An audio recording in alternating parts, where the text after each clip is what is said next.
जय श्री बालाजी।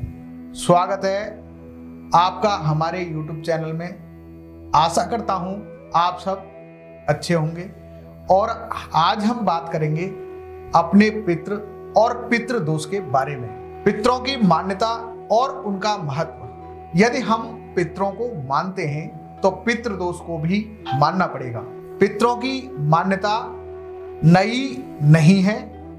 वैदिक काल से ही पितरों की पूजा अर्चना और यज्ञ की परंपरा चली आ रही है। रामायण में सीता माता द्वारा पिंडदान देकर राजा दशरथ की आत्मा को मोक्ष दिलाने का संदर्भ आता है। वनवास के दौरान भगवान राम, सीता माता और लक्ष्मण पितृपक्ष के दौरान श्राद्ध करने के लिए गया धाम पहुंचे थे। वहां श्राद्ध कर्म के लिए आवश्यक सामग्री जुटाने हेतु राम और लक्ष्मण नगर की ओर चल दिए। सामग्री इकट्ठा करते करते दोपहर हो गई। पिंडदान का निश्चित समय निकलता जा रहा था और सीता जी बहुत परेशान हो गई और तभी राजा दशरथ की आत्मा ने पिंडदान की मांग कर दी। गया जी के आगे फल्गु नदी पर अकेली माता सीता असमंजस में पड़ गई।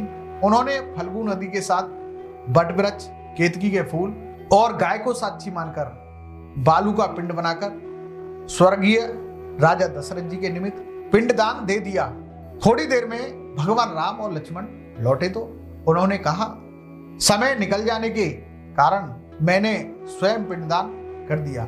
बिना सामग्री के पिंडदान कैसे हो सकता है? इसके लिए राम ने सीता से प्रमाण मांगा।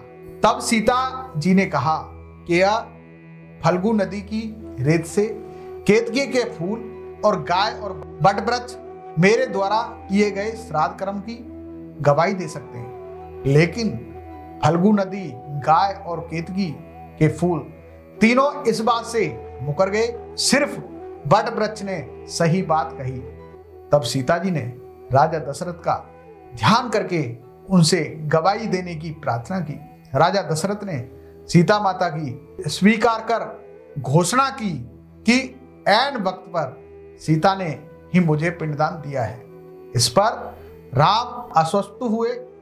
तो आप समझ सकते हैं जीवन में हमारे लिए पितर कितना महत्व रखते हैं। इस कथा के माध्यम से यह समझ सकते हैं आप कि पितरों की पूजा और पितरों का ध्यान हमारे जीवन में कितने बदलाव ला सकता है। श्रद्धा और भावना के साथ अगर हमने पितरों का मान सम्मान और ध्यान अगर कर लिया तो हमारे समस्त जीवन की बाधाएं दूर हो सकती हैं। आज के लिए बस इतना ही। फिर मिलेंगे किसी नए वीडियो के साथ। तब तक के लिए जय श्री बालाजी, जय श्री बालाजी।